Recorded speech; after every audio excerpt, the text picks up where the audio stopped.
বৈষম্য বিরোধী ছাত্র আন্দোলন এবং নাগরিক কমিটি কালেকটিভলি নতুন রাজনৈতিক দল করবে, এটা ঘোষণা দিয়েছে বেশ কয়েকদিন আগেই বলতে হবে, কয়েক সপ্তাহ হয়ে গেছে। এবং এটা প্রিটি আলোচনার মধ্যেই ছিল। গত বছরের গণ অভ্যুত্থানের পরে জুন জুলাই আগস্ট পরবর্তী যে বাস্তবতা ছিল সেখানে এটা সবাই এই আলোচনাটা তুলেছিল এবং অনেকেই বোধ করেছে যে এটা তো আরো আগেই করা দরকার ছিল। কেন এটা অক্টোবরে করা হলো না, নভেম্বরে করা হলো না? কারণ তখন ছাত্র সমাজ যত বেশি ইউনাইটেড ছিল, সেই জায়গা থেকে প্রত্যাশা ছিল যে তখন দল করলে এটার আগ্রহ, ছাত্রদের অংশগ্রহণ, শিক্ষার্থীদের অংশগ্রহণ অনেক বেশি হবে। তো সেই জায়গাতে তারা দল ঘোষণা করবে খুব শীঘ্রই। ধারণা করছি যে আমরা এই মাসের মধ্যে তারা ঘোষণা করবে। তারা ছাত্র সংগঠন করবার একটা ঘোষণা দিয়েছে এবং তারা একটা টিমও ঘোষণা করে দিয়েছে, সেখানে দেখলাম। তো সব মিলায় যেহেতু এই পুরো তরুণ জনগোষ্ঠীর সাথে আমি বহুদিন থেকে কাজ করছি কোনো না কোনো ফর্মে, তাদের নেতৃবৃন্দর সাথে আমরা খুব ক্লোজলি কাজ করছি, কানেক্টেড ছিলাম আন্দোলনের আগে পরে, এবং সবাই আমাদের সহজ, খুবই কাছের অনুজ, ভালোবাসার সহযোদ্ধা ভাই বোনরা যারা আছেন আর কি। তো আমার কিছু মূল্যায়ন আমি এই বিষয়ে তুলে ধরছি আর কি। প্রথম কথা হচ্ছে যে একটা বিশাল স্বপ্নের জায়গা আছে যে বাংলাদেশের ইতিহাসের সবচেয়ে নৃশংসতম গণহত্যাকে চ্যালেঞ্জ করে এই রাষ্ট্রের সবচেয়ে বড় ফ্যাসিস্ট অর্গানাইজেশন, এন্টিটি এবং রাজনৈতিক যে সত্তা ছিল সেটাকে তারা ওভারথ্রো করেছে এই জুলাই আগস্টের সময়টাতে। এটা একটা হিস্টোরিক ব্যাপার এবং এই কাজটা বাংলাদেশের ইতিহাসের শুধু না, পাকিস্তান আন্দোলনের পুরো সময় ধরলে, পাকিস্তান পিরিয়ডের সময় ধরলেও এটা খুব বড় ঘটনা। এই লেভেলের গণ অভ্যুত্থান, এই লেভেলের অংশগ্রহণ আমরা আমাদের নিকট অতীত ইতিহাসে দেখিনি। তো এই বাস্তবতা যেটা হয়েছে, তরুণদের মধ্যে একটা প্রচন্ড স্বপ্ন তৈরি হয়েছে। এই স্বপ্নটা আসলে কি? তরুণদের মধ্যে স্বপ্নটা হচ্ছে বদলে দেওয়ার স্বপ্ন, বদলে যাবার স্বপ্ন। তরুণদের ভিতর স্বপ্নটা হচ্ছে যে পুরাতনের উপরে তারা যে বিরক্ত ছিল সেখানটাকে তারা রিজেক্ট করা, ডিনাই করা এবং এটা বলা যে আসলে আমরা ফেড আপ, সেকেন্ড টায়ার্ড, যে আমাদের এই পুরাতন রাজনৈতিক বন্দোবস্ত, শাসন কাঠামো, রাজনৈতিক দলের যে বাড়াবাড়ি, দুঃশাসন সবকিছুকে ঘিরে। তো সেই জায়গাতে তারা একটা হিউজ কাজ করে ফেলেছে, হিউজ। তো এই জন্য আমরা 1400+ শহীদ, যে হাজার হাজার তরুণ সহযোদ্ধারা, ভাই বোনরা আহত হয়েছেন এবং অ্যাক্রস দ্য প্ল্যাটফর্মস এবং across the communities of the country, সেক্ষেত্রে আমরা মনে করি যে এটা একটা ঐতিহাসিক ঘটনা এবং সম্ভাবনার দুয়ার খুলে দিয়েছে। তো এই যে তরুণদের স্বপ্ন, যেটা ধরেন বাংলাদেশের জনগোষ্ঠীর প্রায় 60%, যাদের বয়স 30-35-এর নিচে, এই বিশাল জনগোষ্ঠী একটা নতুন করে বাংলাদেশকে গড়বার একটা স্বপ্নের ভিতরে আছে। এবং এটা আমি মাঝে মধ্যেই বলি যে যখন জিজ্ঞেস করা হয় যে শেখ হাসিনার কি আসলে কোনো অবদান আছে কিনা 16 বছর, আমি বলি যে হ্যাঁ আছে, দু একটা অবদান অবশ্যই আছে। শেখ হাসিনার সবচেয়ে বড় অবদান হচ্ছে দেশের কোটি কোটি তরুণ যারা রাজনীতি বিমুখ হয়ে গিয়েছিল, রাষ্ট্র বিমুখ হয়ে গিয়েছিল, রাজপথ, দেশের দেনা পাওনা নিয়ে কোনো মাথা ব্যথা ছিল না, অনলাইন, ফেসবুক, টিএসসি, প্রেম, খেলা, বিনোদন, নাটক, সিনেমায় ব্যস্ত হয়ে গিয়েছিল, কনসার্ট। সেই লক্ষ লক্ষ কোটি কোটি তরুণকে তারা এখন রাষ্ট্র নিয়ে ভাবতে বাধ্য করছে। এইটা একটা হিস্টোরিক কন্ট্রিবিউশন শেখ হাসিনা, এবং যে জন্য আমরা শেখ হাসিনার প্রতি কৃতজ্ঞ। শেখ হাসিনা এবং আওয়ামী লীগ সরকারের প্রতি আমরা কৃতজ্ঞ, যেটা আমরা বক্তব্য দিয়ে, টকশো করে, অনেক বুদ্ধিজীবীরা, লেখকরা, কলামিস্টরা লিখে শেষ করতে পারেন নাই অথবা করতে পারেন নাই, সেটা এই 6 সপ্তাহের ভিতরে হাসিনা, আওয়ামী লীগ সরকার মিলে করে দিয়েছে। অতএব সেই বাস্তবতায় স্বপ্নটা হিউজ, এবং স্বপ্নটা যখন অনেক বড় হয় না, তখন সম্ভাবনাটা এবং এটার চ্যালেঞ্জও কিন্তু অনেক বড় হয়। এবং দেখেন, দেয়ালে দেয়ালে যে কথাগুলো ছিল, যে বুকের ভিতরে অনেক ক্ষোভ, কষ্ট, মানে মানে যুদ্ধ করবার মতো একটা বাস্তবতা রয়ে গেছে, এটা জমেছিল তাদের। এই জন্য তারা যুদ্ধে নেমে গেছে। এবং যুদ্ধে নেমেছে কি, আপনার পৃথিবীর সবচেয়ে ব্রুটাল যে লেডি হিটলার যেটা ছিল আমাদের, তার এগেনস্টে, খালি হাতে, লাঠি সোটা নিয়ে। আপনার স্নাইপারের গুলির বিপক্ষে, আপনার very well equipped arm forces, আমাদের পুলিশ, র্যাব, আনসার, বিজিবি, সশস্ত্র বাহিনী সবাই মিলে একটা যুদ্ধ করেছে আমাদের তরুণদের বিরুদ্ধে, আমাদের দেশের সাধারণ মানুষের বিরুদ্ধে। তো সেই জায়গাতে তার এই যে স্বপ্ন এবং সম্ভাবনার জায়গাটা, রিফ্লেকশনটা হয়েছে কিন্তু আপনার দেয়াল লিখনের মাধ্যমে, যেটা আমি প্রায় বলি যে অনেক সময় যারা এই তরুণদেরকে ছোট করে অথবা তুচ্ছ-তাচ্ছিল্য করে বাচ্চা লোক বলার চেষ্টা করে যে কি বুঝে না বুঝে, কিন্তু তাদের দেয়াল লেখনগুলো কিন্তু অনেক প্রোফাউন্ড। আমি যেহেতু সারা বাংলাদেশে সফর করি, বাংলাদেশের বিভিন্ন শহরে শহরে জেলাগুলোতে আমি যাই, আমি দেয়াল লেখনগুলো মনোযোগ সহকারে পড়ি এবং অসাধারণ দার্শনিক কথা তারা লিখে গেছে সেখানে। সেই যে কষ্টটা, এই কষ্টের ভিতরে কিন্তু একটা সম্ভাবনা, স্বপ্ন লুকায় আছে। এখন সেই বাস্তবতার আলোকে যখন আমাদের এই তরুণ অনুজরা দল করবার জন্য প্রস্তুতি নিচ্ছে এবং প্রচুর সোশ্যাল মিডিয়াতে নেটিজেনদের যে কমিউনিটি আছে সেখানে আলোচনা হচ্ছে, তর্ক বিতর্ক হচ্ছে, পক্ষে বিপক্ষে মন্তব্য আসছে, কথাবার্তা হচ্ছে, তো সেইটা কিন্তু একটা বড় জায়গা যে এটাকে কিভাবে নারিশ করা যায়, কাল্টিভেট করা যায়। তো সেক্ষেত্রে আমি এই তরুণ সহযোদ্ধাদেরকে আমাদের ইতিহাসের দুইটা এক্সাম্পল তুলে ধরছি তাদের বিবেচনা করবার জন্য। কারণ আমরা বোধ করছি যে ইতিহাসের সিমিলার ঘটনাগুলোতে, সিমিলার ইনসিডেন্টগুলোতে কি ধরনের সংকট তৈরি হয়েছিল, সেটা তখনকার ছাত্র সমাজ, ছাত্র নেতারা ডিল করতে পেরেছিলেন কিনা, না করতে পারলে সেখান থেকে আমাদের এই প্রজন্মের তরুণ সমাজের শিক্ষার কিছু আছে কিনা সেটা বোঝার ব্যাপার আছে। একটা এক্সাম্পল হচ্ছে জাসদ।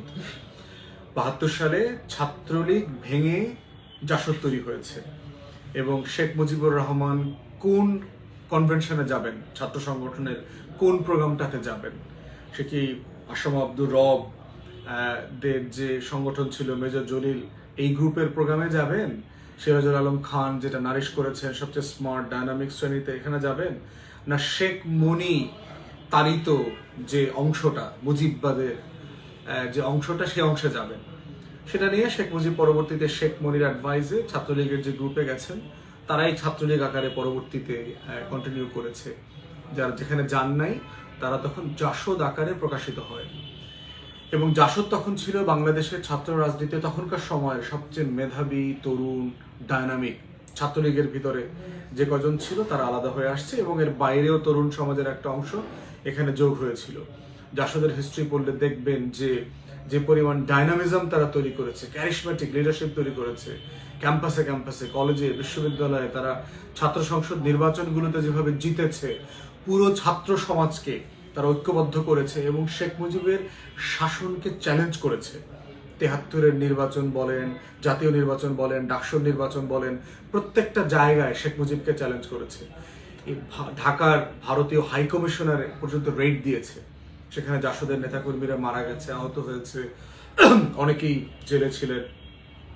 জাসদ প্রচুর কু করেছে, ৭৫-৭৫-এর আগস্ট বলেন, নভেম্বর বলেন, তারপরে ৭৭, ৭৮, ৭৯, ৮০, জিয়াউর রহমান সাহেবের পুরো পিরিয়ড, এই পিরিয়ডে জাসদ খুব অ্যাক্টিভ রোল প্লে করেছে ছাত্র সমাজের রাজনীতিতে এবং সেই রাজনীতির অংশ হিসাবে ৮০-এর দশকে, ৯০-এর দশকে আমরা দেখেছি যে ক্যাম্পাসগুলোতে এবং বাইরে জাসদ ছাত্রলীগ কত অ্যাক্টিভ সংগঠন ছিল, কত বড় সংগঠন ছিল।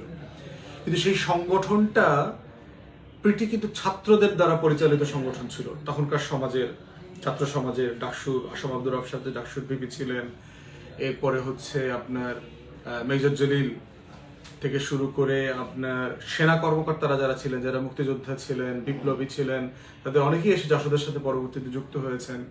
তো এই সব কিছু মিলিয়ে সংকটটা কোথায়, কেন এই দলটা সার্ভাইভ করলো না, কেন তারা মোটা দাগে একটা এই বিশাল তরুণকে সংগঠিত করবার পরেও বড় রাজনৈতিক দল হইতে পারলো না, এই জায়গাটা আমাদের বোঝা জরুরি। এবং তাদের ওইখান থেকে, ওই ঘটনা থেকে, জীবনের ওই এপিসোড থেকে শেখার কি আছে, সেই জায়গাটা আমাদের বোঝাটা জরুরি বলে আমি বোধ করছি। আর তরুণ আমাদের শিক্ষার্থী যারা অনুজরা আছেন তাদের জন্য সেকেন্ড এক্সাম্পল হচ্ছে গণ অধিকার পরিষদ।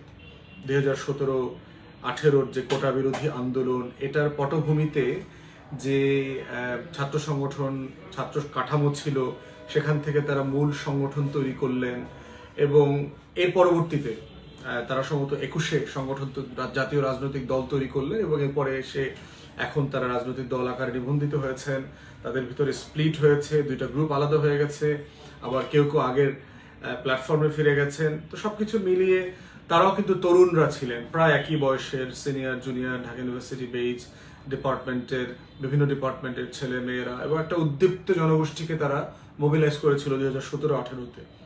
কেন এই বিশাল তরুণদের একটা সম্ভাবনার যে রাজনীতি, এটা কেন বড় আকারে প্রস্ফুটিত হলো না, সেটাও কিন্তু একটা বড় কেস স্টাডি আমাদের জন্য, আমাদের পলিটিক্যাল হিস্ট্রি বোঝার জন্য।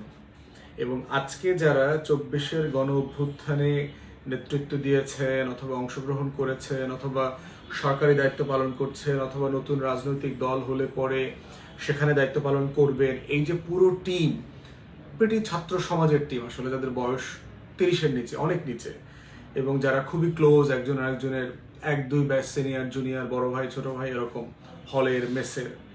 অতএব তাদেরকে কিন্তু এই দুইটা ঘটনা খুব সিরিয়াস স্টাডি করা দরকার, যে কোথায় কোথায় এই বড় সম্ভাবনাগুলো, এত স্বপ্ন নিয়ে তারুণ্যে যারা পরিবর্তন করেছিল, পরিবর্তনে যুক্ত ছিল, জাসদের একটা বিশাল জনগোষ্ঠী মুক্তিযোদ্ধা ছিলেন, 71-এর রণাঙ্গনে যারা যুদ্ধ করেছেন, হাজারে হাজারে শহীদ হয়েছেন, সেই বেঙ্গল নিউক্লিয়াসের আমল থেকে সিরাজুল আলম খানের তত্ত্বাবধানে যারা মিলিটারি ট্রেনিং নিচ্ছিলেন, এখানে ভারতেরও ইনভলভমেন্ট ছিল জাসদ তৈরি করার ব্যাপারে আগে থেকেই। তো সেই জায়গাতে এই বিশাল জনগোষ্ঠী যোদ্ধা যারা বিপ্লব করেছে, দেশ স্বাধীন করেছে, তারা রাজনীতিতে এসে কেন ফেল করলো? ঠিক একই রকম 17-18-তে যাদের নেতৃত্বে সারা বাংলাদেশের ছাত্র সমাজ রাস্তায় নেমেছিল, সেই লক্ষ লক্ষ তরুণ তরুণীদের কতজন আসলে রাজনীতিতে আছেন? কেন নাই? দল আকারে তার সার্ভাইভালের সংকটটা কোথায়? তো সেই জায়গায় আমি বোধ করছি যে এই নতুন ছাত্র সংগঠনকে আমরা চাচ্ছি যে নতুন তরুণদের যে রাজনৈতিক দল হবে, তারা এই জায়গাগুলো থেকে শিক্ষা নেবে, লেসন নেবে।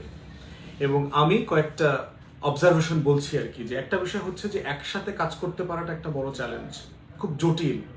আমরা যেহেতু নিজেরাও রাজনৈতিক কর্মী, ডান বাম, রাজনৈতিক অরাজনৈতিক, পেশাজীবী, বিভিন্ন জনগোষ্ঠী থেকে যখন লোকজন রাজনীতির প্ল্যাটফর্মে আসেন, তখন তাদেরকে একটা মেল্টিং পটের ভিতরে রেখে একটা কমন জায়গাতে ঐক্যবদ্ধ করা এবং রাখা, এবং একটা কমন ভিশন, স্বপ্নের দিকে এগিয়ে নিয়ে যাওয়াটা, এটা বড় চ্যালেঞ্জ। এবং সেখানে যারা নেতৃত্ব দেবেন, লিডারশিপকে অনেক উদার হতে হবে, সবাইকে অ্যাকোমোডেট করবার মতো। নেতৃত্বের হতে হবে আপনার পানির মতো, আয়নার মতো, যে সবাই এই নেতার দিকে তাকালে পরে যেন নিজের মনে হয় আমার নেতা, উনি আমার লিডার, উনি আমার কথা শুনবেন, সমস্যাটা সমাধান করবেন। তো সেই রকম একটা কমন লিডারশিপ, যে সবাইকে এই আন্দোলনে, কে ডানে ছিল, কে বামে ছিল, কে মাদ্রাসায় পড়েছে, কে সরকারি বিশ্ববিদ্যালয়ে পড়েছে, কে জাতীয় বিশ্ববিদ্যালয়ে পড়েছে, কে বেসরকারি বিশ্ববিদ্যালয়ে পড়েছে, এই যে বিভাজনগুলো আমরা দেখেছি গত 6 মাসে, এটার ঊর্ধ্বে উঠে একটা জাতীয় নেতৃত্ব দেবার মতো একটা স্বপ্ন, একটা ভিশন ওনারা দেবেন। এই ছাত্র সমাজের পক্ষ থেকে আসবে নতুন দল করবার ব্যাপারে, এটা আমরা ফিল করি। এবং যত স্প্লিন্টার আছে, এই স্প্লিন্টার থাকাটা খুব যৌক্তিক। যে কোনো একটা বড় প্ল্যাটফর্মে যেখানে হাজার হাজার লক্ষ লক্ষ তরুণ তরুণীদের একটা সমাবেশ হয়, একটা একসাথে কাজ করবার জায়গা আসে, সেখানে এই চ্যালেঞ্জগুলো আছে, এটা থাকবে। এবং এগুলোকে কিভাবে মিনিমাইজ করা যায়, মীমাংসা করা যায়, সমন্বয় করা যায়, আপোষ করা যায়, করে সবাইকে নিয়ে কিভাবে পথ চলা যায়, সেটা একটা বড় জায়গা। দ্বিতীয়ত হচ্ছে যারা এখানে এই টিমে কাজ করছেন, নেতৃত্ব দিচ্ছেন, বয়সের কারণে তাদের সিনিয়র জুনিয়রের লিডারশিপে একটা সীমাবদ্ধতা, আমি বলবো এটা আমাদের প্রত্যেক বয়সের সীমাবদ্ধতা আছে। তো সেক্ষেত্রে তাদের অ্যাডভাইজার সিলেক্ট করা, কাদের পরামর্শে দল চালাচ্ছেন, এবং নিজেদের ভিতরে টিম করে পরামর্শ করাটা খুব জরুরি। যখন তখন ফেসবুকে স্ট্যাটাস দেওয়া, পক্ষে দেওয়া, বিপক্ষে দেওয়া, অমুকের চরিত্র নষ্ট করা, অমুক এটা বলেন নাই, অমুককে হেয় করা, ছোট করা, সব অবদান এক বাক্সে নেওয়া, আবার কিছু অবদান অন্যকে দিয়ে দেওয়া, এই মনস্তত্ত্ব থেকে বের হয়ে এসে সবাইকে নিজের করা, সবাইকে নিজের অবদানটা শেয়ার করা। যে কারো অবদান যদি 1%ও হয়, তাকে 10%-এর স্বীকৃতি দিতে সমস্যা কোথায়? যেই ছাত্র সমাজ সবাই মিলে কাঁধে কাঁধ মিলিয়ে রক্ত দেবার জন্য লড়াই করেছে, তারা সবাই তো আমাদের জন্য হিরো। তারা সবাই আমাদের সেই স্বপ্নের যে বীরত্বের তরুণ তরুণীরা, তো সবাই গুরুত্বপূর্ণ, সবাইকে এই গুরুত্বের জায়গাটাতে যেন আমরা কাউকে ছোট না করি।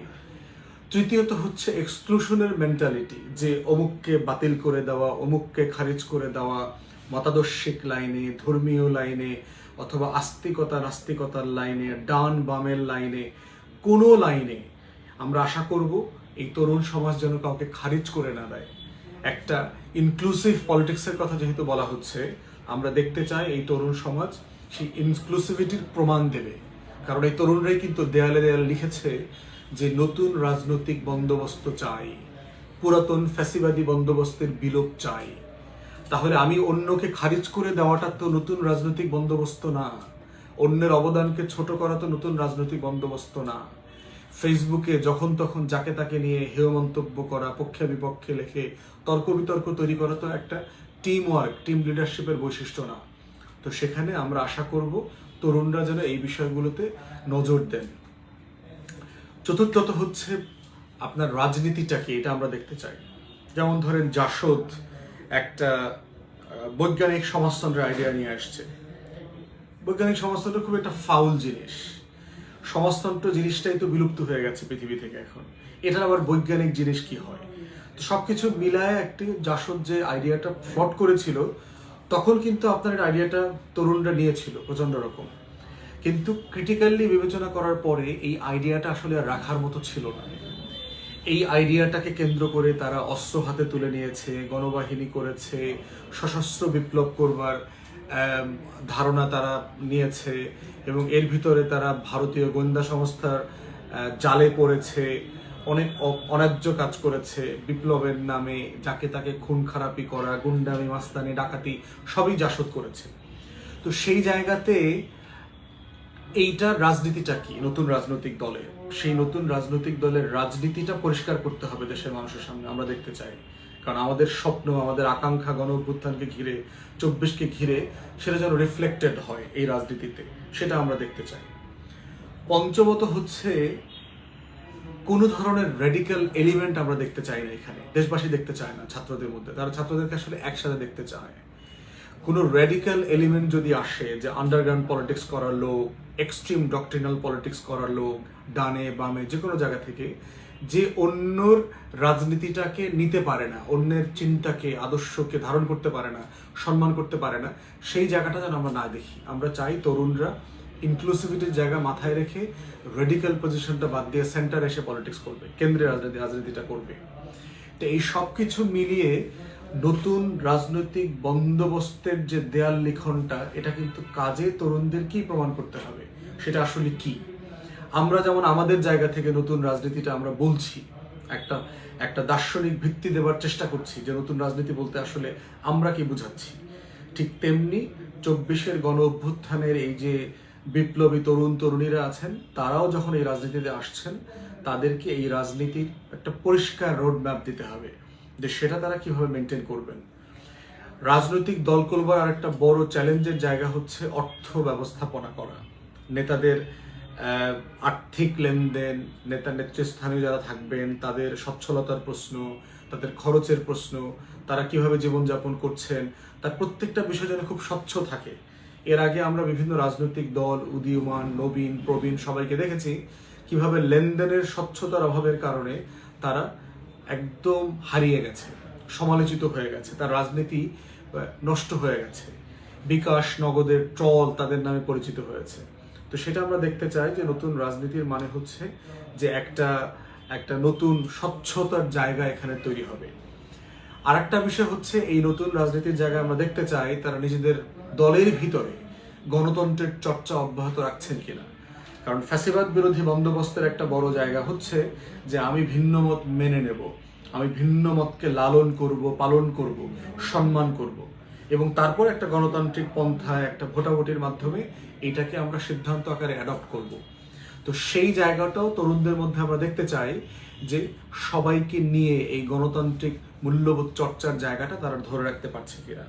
তো এই সব মিলিয়ে আমার বিনীত অনুরোধ হচ্ছে এই তরুণ বিপ্লবীদের কাছে যে জাসদ, গণ অধিকার পরিষদ, এই দুইটা প্ল্যাটফর্মের সাকসেস ফেইলিয়ার, তাদের এই হিস্টোরিক্যাল জায়গাটা খুব ক্লোজলি বোঝা দরকার। বুঝতে পারলে, তাদের ঐতিহাসিক জায়গা থেকে যদি শিক্ষা নেওয়া যায়, তাহলে ভুল ত্রুটিগুলো অনেক কমে যাবে। এবং যত কম ভুল ত্রুটি নিয়ে একটা বাস্তব ভিত্তিক রাজনৈতিক ম্যানিফেস্টেশন তৈরি করা যায়, তত বেশি জনগণের কাতারে যাওয়া, দাঁড়ানো, তাদের হয়ে কথা বলা, ফ্যাসিবাদ বিরোধী লড়াইটা একসাথে করা, সেটা গুরুত্বপূর্ণ হবে এবং সেটা সফল হওয়ার সম্ভাবনা বেশি থাকবে। সর্বশেষ যেটা বলে শেষ করব, সেটা হচ্ছে জাতীয় রাজনীতিতে শত্রু, বন্ধু, মিত্র ঠিক করা। যে এই তরুণ বিপ্লবীরা রাজনীতিতে আসছে, তারা সংস্কার, বিচার, নির্বাচন, এই টোটাল গণ অভ্যুত্থানের যে পরিক্রমা, আমার ৭১-এর মুক্তির লড়াই, আমার ৪৭-এর জমিদারি প্রথা বিলুপ্ত করার যে পাকিস্তানি আন্দোলন, সেই পুরো জায়গাগুলোকে নিয়ে তার নতুন রাজনীতিতে শত্রু মিত্র ঠিক করতে হবে। কে আমার বন্ধু, কে আমার শত্রু এই রাজনীতিতে, দেশে কারা, দেশের বাইরে কারা, এই সবটা মিলিয়েই হচ্ছে নতুন রাজনীতির বয়ান তৈরি হবে। রাজনীতির এই নতুন মেরুকরণে যদি আমরা নতুন বন্ধু শত্রু চিনতে ভুল করি, তাহলে যেটা হবে যে আমরা ছোট শত্রু খুঁজে বের করব, বড় শত্রুর দিকে আমাদের নজর পড়বে না। যার সাথে আমার দ্বিমত হচ্ছে তাকেই আমি শত্রু মনে করব, কিন্তু আসলে সে আমার শত্রু না, সে আসলে আমার বন্ধু ওয়াইডার সার্কেলে, কিন্তু আমার সাথে এখন মতের মিল হচ্ছে। কোনটা মতের মিল, কোনটা সহনীয়ভাবে আমরা মেনে নেব, আর কোনটা মতের মিল না, কোনটা হচ্ছে পার্মানেন্ট এনিমি পজিশন, যে আমি এটাকে ব্যাপারে আমার কম্প্রোমাইজ হবে না, সেই জায়গাগুলো এই নতুন রাজনীতিকে পরিষ্কার করতে হবে, নেতৃবৃন্দকে পরিষ্কার করতে হবে।